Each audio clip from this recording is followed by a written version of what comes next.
Halo semua, namaku Chloe, aku 15 tahun. Apakah orang tuamu pernah mengatakan apa yang harus kamu lakukan? Kamu harus berteman dengan siapa, dan berkomunikasi dengan siapa. Orang tuaku memutuskan segalanya untukku.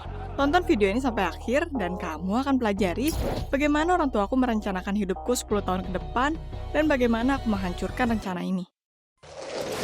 Kita memiliki sebuah keluarga yang aman dan bahagia. Aku pikir begitu, tapi itu tidak tepat. Aku pergi ke sekolah biasa. Seluruh hariku diatur per menit. Apa kamu pikir aku ingin memiliki lebih banyak waktu? Hah, kamu tidak menebaknya.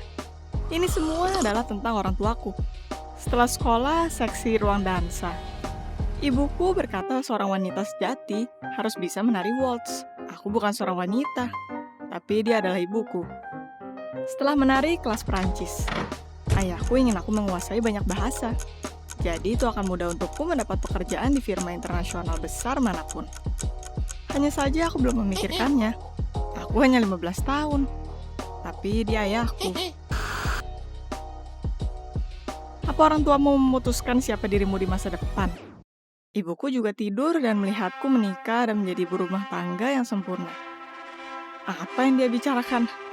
Aku bahkan belum menyelesaikan sekolah.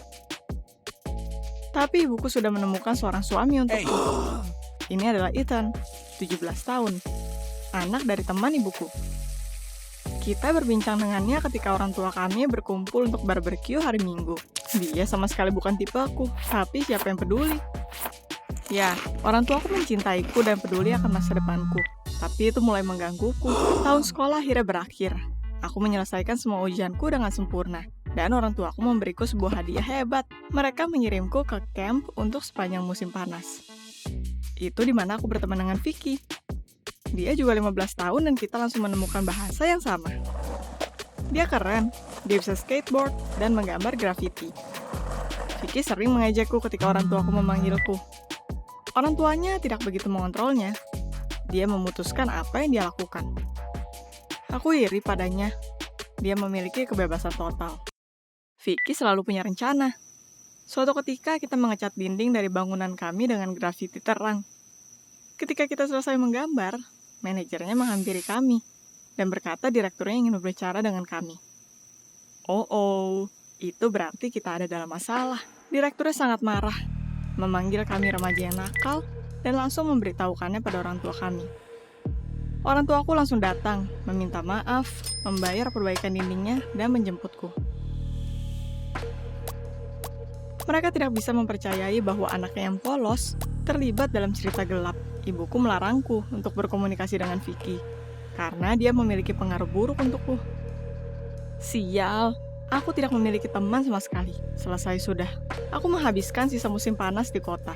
Itu membuatku depresi. Aku belajar bahasa Perancis dan pergi ke kelas tari. Dan ibuku mendaftarkanku untuk kelas menjahit. Seolah aku bisa menggunakannya. Sial, itu musim panas di luar dan aku dipenuhi dengan kelas. Aku sebuah robot atau apa?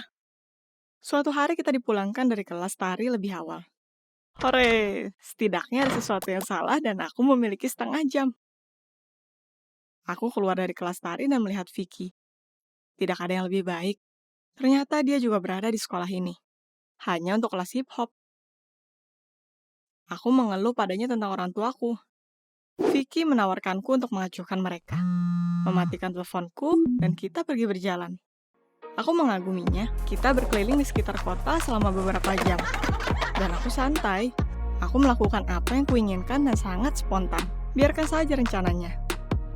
Ketika itu gelap, aku menyalakan teleponku dan aku mendapat 20 pesan dari orang tuaku, Carl. Aku akan mendapatkan hukuman. Tapi itu sepadan. Orang tuaku sangat khawatir. Seolah aku egois dan mereka khawatir tentangku. Apa yang telah kulakukan? Aku hanya berjalan. Aku memiliki liburan. Ibuku mengurungku di kamarku sebagai hukumannya. Untuk apa? Saat malam sebuah pesan datang dari Vicky dengan sebuah undangan ke pesta hip hop besok di tempat temannya. Bagaimana aku akan bisa ke sana? Orang tuaku marah padaku dan tidak akan membiarkanku pergi. Aku memberitahu ibuku pagi harinya bahwa aku merindukan Ethan dan ingin menemuinya. Pernahkah kamu menipu pewarismu? Ibuku berkata ya, dan ayahku mengantarku ke rumah Ethan. Ketika ayah pergi, aku segera bergegas ke pesta Vicky. Itu keren, semua orang menari hip hop. Para pria melakukan rap. Aku bertemu pria baik, singkatnya, pestanya sukses. Aku menghubungi orang tuaku dan berkata bahwa aku masih di rumah Ethan dan akan pulang dengan taksi. Mereka berkata oke, dan aku lega. Aku tinggal di sana untuk jam berikutnya dan pulang. Apa aku tidak terbakar? Tapi di sana ada sebuah kejutan menungguku di rumah. Aku pikir baik, tidak seberuntung itu. Orang tuaku, orang tua Ethan, dan Ethan sendiri duduk di ruang tamu. Sial. Itu jelas untuk semua orang bahwa aku bukan kembali dari rumah Ethan. Orang tuaku meminta penjelasan, dan aku mengakui bahwa aku lelah dan memutuskan untuk bergaul dengan temanku Vicky dan bersantai. Orang tuaku marah dan berteriak padaku. Aku tidak bersyukur dan semua itu. Dan aku berkata pada mereka untuk melupakan rencana mereka. Berapa kali aku bisa menjadi boneka mereka? Lalu semuanya pergi tidur dan di pagi harinya, mereka sudah tenang. Saat sarapan, orang tuaku menawarkan untuk pergi dan bersantai dengan seluruh keluarga di alam. Aku mendukung ide ini. Kita bisa beristirahat. Dan kita pergi ke hutan. Ya, aku pikir begitu. Tapi tiba-tiba bukannya ke hutan, kita ada di pintu gerbang sebuah bangunan. Itu adalah sekolah privat yang tertutup. Apa-apaan? Orang tuaku memberitahuku bahwa aku butuh segera untuk diisolasi dari kontak membahayakan dengan dunia luar. Jadi aku bisa menghabiskan tahun terakhir pendidikanku di sekolah yang tertutup. Ini adalah ide brilian mereka berikutnya. Sial.